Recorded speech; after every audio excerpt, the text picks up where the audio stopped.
Hello everyone. You're watching Exploring Your Emotions. Emotions. What happens to them when they experience change, old age, illness? All of those factors equals change. Now, what does that mean? Well, it might mean changing your environment. It might mean changing attitudes. It might mean changing activities. Who knows? It can mean an awful lot of things. That means that you might have to change your venue or your environment. And today we have someone who is an expert in assisted living.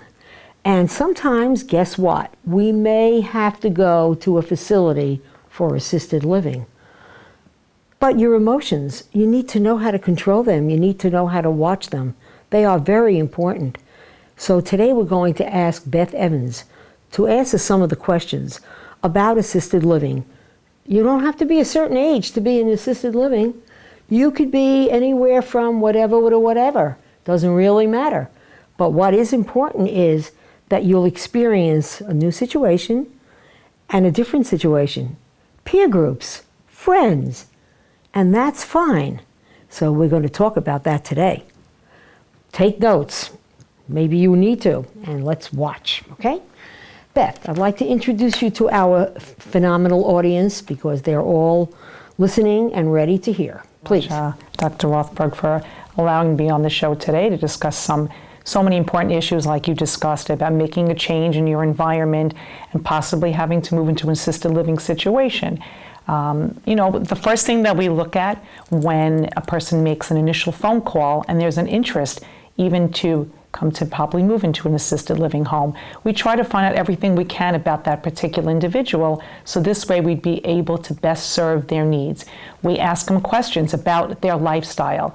We ask them if they've been married or if they're married at this time. We ask them if they've had children, what they did for a living, if they love to travel, if they love music, if they like to play bridge games, and understanding their cultural background and the things that they enjoyed helps us to know what this person is all about and the things that they would enjoy if they were to move into an assisted living home. Very interesting. Now, Beth, tell us a little bit about the educational programs. I am sure that it would be about history or the Constitution or politics or workshops in certain things or landmarks and going to historical sites here in Long Island. Tell us a little bit about the educational programs that you would provide, and that if you were to think about going to an assisted living area, a new home for yourself, what would you say they do? Some of the topics that you really discussed are the topics and ideas that we have speakers come to the Regency. We have a very exclusive program called Regency University, and once a month we have a dynamic speaker come and they give a seminar on the various topics that you spoke about. And their educational programs and residents, families, and people from the community are invited to come and join in these series of seminars. At the end of the year, we have our own mayor in town come to visit our residents and hand them diplomas and tell them that they're so proud of all the efforts and all the classes they've attended, all the knowledge that they've received. Isn't that great? I'm ready. Let's hear about this now. What about outside activities for education? Can they, if they're mobile enough, can they go to seminars, or what colleges that are around here offer things for people who are in an elderly position or in some kind of position where they can see, learn, listen, look, and educate? What do you think? I think that we're in a great community right here in Glen Cove because there's so much at our disposal here. Our residents do go. We have our own recreational vehicle, a bus to take residents to the Nassau County Museum of Art. We go to the North Shore Historical Museum. We have the Holocaust Museum. We have Webb Institute here. We have local colleges that they go to seminars. Even at the local senior center, they have a SAGE Learning Center for continuing education. Plus, we do have specialists, whatever the theme is of the month. If it's Skin Awareness Month, we have a dermatologist come to the Regency. We have someone talk about arthritis. We have someone talk about eye care. So it's wonderful to keep them educated, whether it's in their home or outside of their home. Okay, so it's just not going to an old age home. That is not the specific theory about this. It's going to another place where you continue to have things that you don't have at home. Okay, what about music and entertainment? How does that sort of figure in as to what is available? Every month we have a big birthday bash, and the residents who are celebrating their birthday that month, they are honored at this birthday celebration with music and entertainment. We have music appreciation, we have opera, we have a violinist come in, we even have our own residents that are piano players. One is a famous jazz piano player who entertains us. Another one of our residents entertains us and serenades us as we come into the dining room every evening. We have theme parties, the Wild Wild West, we have a day in Paris, and even Elvis in the house. Well, listen to all this. Sounds like a plan. How about music appreciation and opera? This is something that I'm sure they would love. Is there anybody in the local areas that you can engage that would come sing opera or give music appreciation things? We have several entertainers that we've had for many years that the Regency residents absolutely love that perform opera. And it's amazing because anyone who really has even cognitive issues, when they hear the songs and the music, they come to life. It's something that they always remember. They don't lose that memory. So they're so happy singing along and tapping and dancing. It's just amazing to watch people so spiritually happy when they listen to wonderful music. That's very interesting because when you're saying that they are stimulated by all of these efforts that are created at the Regency here in Glen Cove, wouldn't that be wonderful? Because it makes them regress back to when they were much younger. They went to the Metropolitan Opera, they went to, which is now Lincoln Center, but they went to hear the New York Philharmonic at Carnegie Hall. I mean, all of this, it brings back fantastic memories, and it creates the endorphins to help you stimulate your thinking skills. Now, what about couples when they are at different levels of care and they could be at different levels of cognitive functioning? For instance, the wife could be, let's say, 85 years old, functioning at a 45-year-old level, or the husband could be 85 and functioning not at that level at all. What happens at that point? What is the difference in the care? Well, how fantastic to be at the Regency, to be in this setting, because they are at different levels.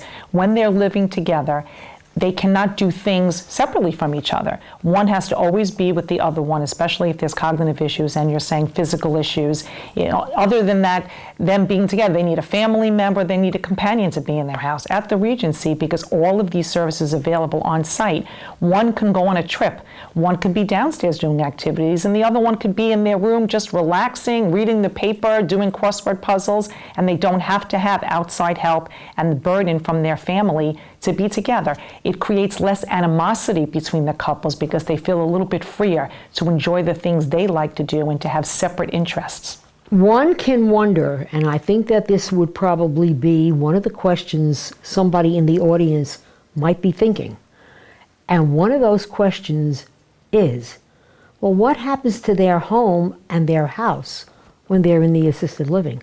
That's a very important point. What do you think? Well, their family usually works along with real estate agents to talk about the sale of the home, because many people moving in really need the assets from the sale of the home to be able to continue to live at the Regency. Sometimes they rent the house and sometimes their children have the house. There's all different situations. If they don't have family, they work with an elder care attorney to be able to manage their home also. And there's also companies that we give them information about that can help them pack up all of their things and sell their things to be able to possibly make money on some of their things that may be valuable to make the transition easier. Interesting. I do want to suggest that a very good person we've had on television here, Ron Fatula, is an elder care attorney, and he is by far so phenomenal.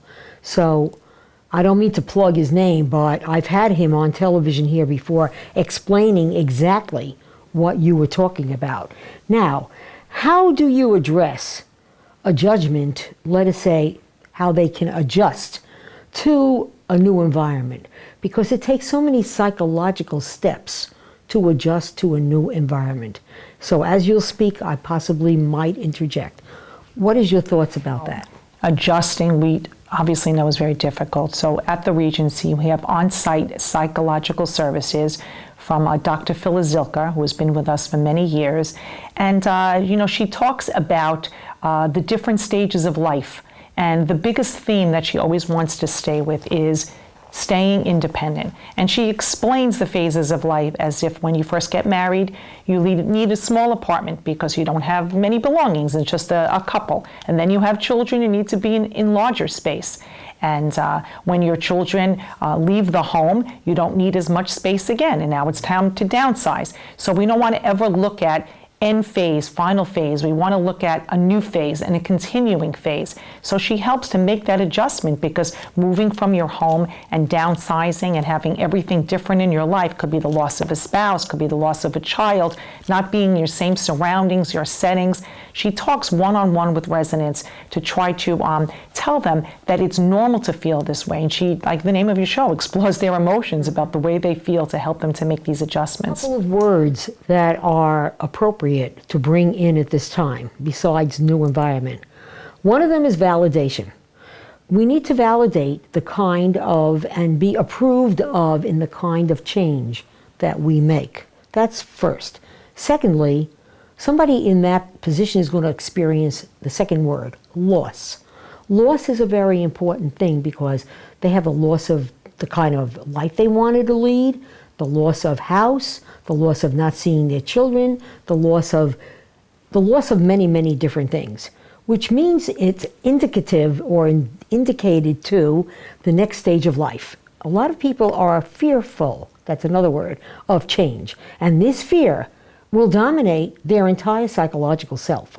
I have that here with patients in this group. Okay, besides loss, there's a difference in socialization and a difference in security. If all of this is provided, that would be absolutely great, because there is a difference in the compromise and the independence level. Those are all key words, and those words are what the elderly experience. So, having a psychologist on your faculty, I'll use faculty, is a great thing. For how long does she spend with each patient, if I may ask? Her sessions individually are 45 minutes to an hour, but she also does adjustment groups, which is very helpful, because especially the word you're talking, validation, when you're in a group of peers, it definitely helps to validate your feelings, because you know that you're not alone and you're sharing the same experiences with everyone else. You're, downsizing your home, not driving anymore, having changes in physical and cognitive issues, the loss of a spouse. Just your scheduling is different. Being with people in a group setting is different. Your food is different. Not cooking for yourself is different. All of these things are issues, but the validation and bonding with your peers in a group setting that you're not alone is wonderful. And it helps you to interact more and to get more involved in activities, knowing you're not alone. And with these new friendships, it makes it much more comfortable. Comfort is a very important word, everybody. Comfort. You need to feel comfortable. And if you're engaging, that's your next key word. There's a lot of key words here. Engaging with activities with the other residents makes you a much more effective person to be able to do independently what you really want to do. We have another question here. These adjustment groups, now that's interesting, are so helpful with experiencing things with their peers. Exactly what is an adjustment group? Instead of doing one-on-one counseling, it's group counseling with a group together. And the psychologist is the facilitator of the group, and she talks about some of these issues. Everyone has a chance to bring up topics that are emotionally, disturbing them at that time. And other people are able to talk about how maybe they've handled it, or yes, I'm experiencing the same thing. And the facilitator would be Dr. Zilker, talks about the understanding and what goals they can set to be able to work out these issues, and especially in this setting, all the positive aspects of assisted living and what's available to them to help them work through these emotions and the support they'd have from the staff. So you need, before you even entertain the idea of going to assisted living areas, you need to explore your own emotions and have a readiness. That word, readiness, means that before you go in, it would be very smart to have some kind of counseling before you enter into the facility or the new home that you're going to be having, and that would be great. It would be wise, everybody that's listening, to have counseling first so that you know your goal and you know where you're going. And then you can go in there with a positive attitude. That would be so great. Now, what about not just having activities in the building, but how do they get transported? Let us say if they take them to Manhattan, they can take them to the Brooklyn Museum. What is available for them? We have our own bus and a recreation director that takes the residents to these particular activities outside of the building. But we're also in such a great location in the downtown area in Glen Cove that residents can walk to everything. They can walk to the movies, they can walk to go get a newspaper, to all the lovely restaurants, they can even go to Starbucks. So especially if they're not driving anymore, it's so convenient to be able to feel independent and walk into the community and get to know your community, even to go to the local senior center, to meet people even outside of the Regency, to develop peers in the community. That's very interesting. What about those residents that are very independent and they still drive? How does the assisted living benefit them? Well, they know that they are independent, they can leave the building and be out, and when they come back at the end of the day, it's so different than being home, because when they closed the door at home, they were alone. At the Regency, when they closed their door, they know that they have the sense of security that there's staff there 24 hours. If someone has a heart condition or some type of medical problem, knowing that someone's there to address it at any time is such a security measure for them to not have to feel they're alone in case, God forbid, something happens. Plus, they also don't have to do their household chores and cooking and cleaning. They can really be even more independent and take the burden off managing those things. I think what a lot of people are doubtful about is that they, at this age, 70, 80, 90, whatever, they have medical conditions.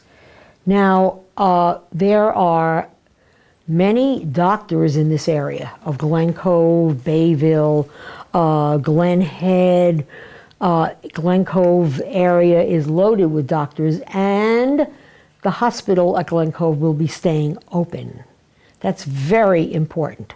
I have a lot of contacts with the doctors there, and they all tell me the same thing. They are staying open. Thank you, Dr. Hochberg and Dr. Robbins, who stood up, and Dr. Hill, who stood up and said their piece about keeping the facility open, including Dr. Sharma. These are people that stayed with the whole situation, and therefore, doctors are how far away? The hospital is almost 3 minutes away from your facility.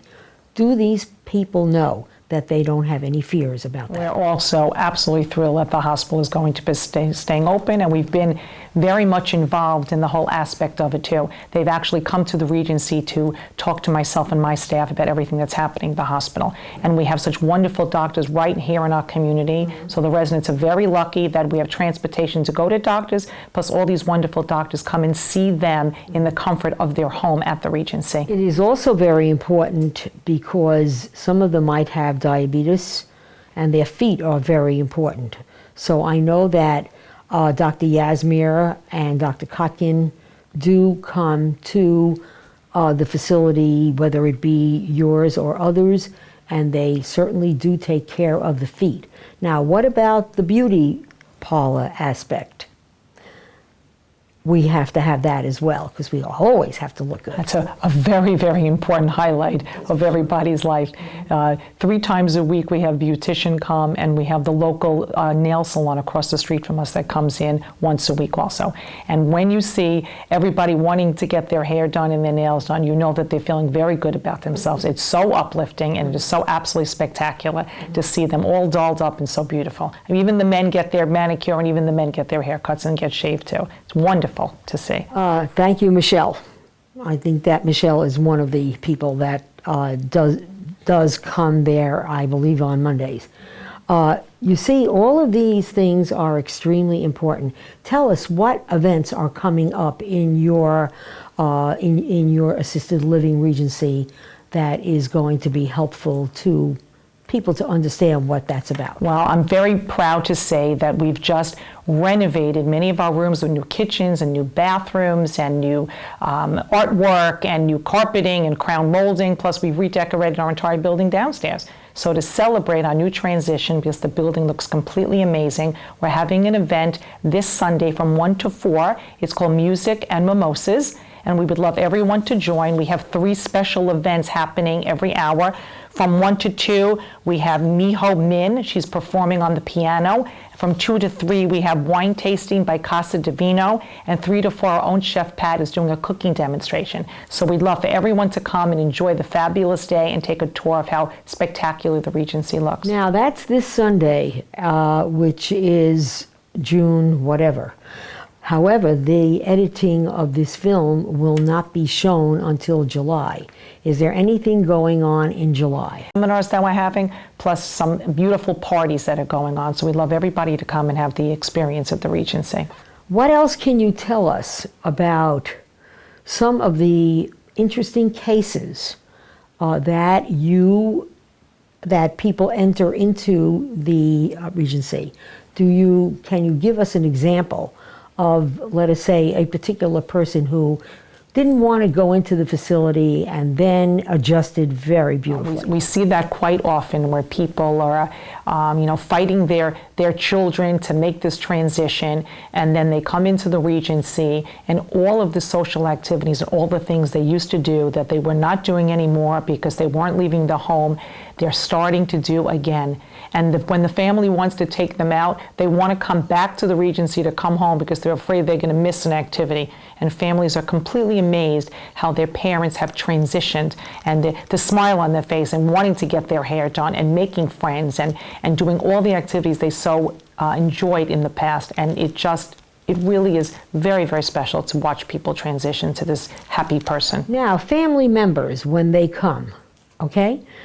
Are there specific places where, let us say, a room could be rented for the evening to sleep over when they see their mother or father or both in the Regency? Do you have any specific places where some of these rooms can be used to hold up family members that come from Colorado, North Dakota, New Jersey, or whatever? That would be very helpful. When families come out of town, if we have a room available, we have no problem putting up our family in a room. Plus, many family members would like to stay in their parents' room, so we put a bed in their room and we make all the accommodations for them to be able to stay with them. And we have a beautiful private dining room for them to have all their parties together and have meals together, and our beautiful spacious living room. And our chef and our staff makes it absolutely a wonderful event for them, and work along with them to provide all of their necessary needs to make a beautiful, happy social occasion. Now, what about aides? A person that wants to help, and one person needs to aid the member that's there. What are the facility special areas where that can be something that that particular member needs? Can that person, the aide, stay in the same room, separate room? How does that work? If residents would like to have their own private companion, we set up also accommodations within their room. We have a bed for them, so they're able to stay and live with them one-on-one. And we do have a place for them to eat in the dining room as well. If they want to eat on their own, if they want to eat with the resident, we make provisions for that too. So this way they have everything comfortable for them, for the aide and for the resident. Also, out of the blue, do you have any clue as to the insurance, who pays, what does Medicare pay, what does Empire pay, what do they have to pay out of pocket. This is going to be a very important point for anybody who wants to go into the Regency. Can you tell us a little bit about that? The Regency is private pay, as most other assisted living homes are. Medicare does not pay for assisted living. Medicare pays for medical care. So Medicare would cover if you are in a skilled nursing facility or if you have to go into rehabilitation. What does cover at the Regency, because we are a licensed home, is people who are fortunate enough to take long-term care insurance. So our staff and our case manager works along with the resident and the family to fill out all the necessary paperwork for them to receive their long-term care benefits. And all their other private health insurance covers all of their medical expenses, seeing a doctor, if there's any co-pays with medication, or if they need to leave the Regency, God forbid, to go into the hospital, that's where their Empire and their health insurance would take over. Now, what about medication? Is there a nurse on staff that will help someone who's disabled and cannot take their own medication? How does that operate? What kind of a possible facility is needed for someone who is that disabled that they cannot take their own medication? Do you have that available? We have a nurse on site, plus we have trained home health aides that are trained in dispensing medication. They go through an entire course to make sure that they know exactly what to do about dispensing the medication. We have several residents that are just more comfortable if we manage all their medication for them. So it is absolutely available at the Regency to be able to manage those things for them to feel more secure. Well, that is an option for our new phase of life. Options are always very important, extremely so. Beth, where can we get in touch with you? Can you give us a phone number if there are any questions that adult children have or older people that might be interested in going into assisted living? Tell us a phone number that you can be reached at. 516-674-3007 and ask for Beth Evans at the Regency. If I'm not available, I have staff 7 days a week to be able to answer any questions as well. Please give us the phone number one more time, slowly. 516-674-3007. Well, you've heard a lot. And I think it's important, if you want to contact me, Post Office Box 37, Locust Valley, New York 11560. You need to think about that because it is an alternative option for you adult children and you're worried about your parents. It is an option, and it's a good one because it's a no-worry type of situation. And it's a comfort level. And I do remember seeing a sign that one of their particular people was 112 years old. Beth, am I right? Correct. And she was so spirited and so wonderful. She's a testimonial for all of us to live to that age. Very special lady. Wow. Would you like to live to 112? That's the way to do it. Have a good day.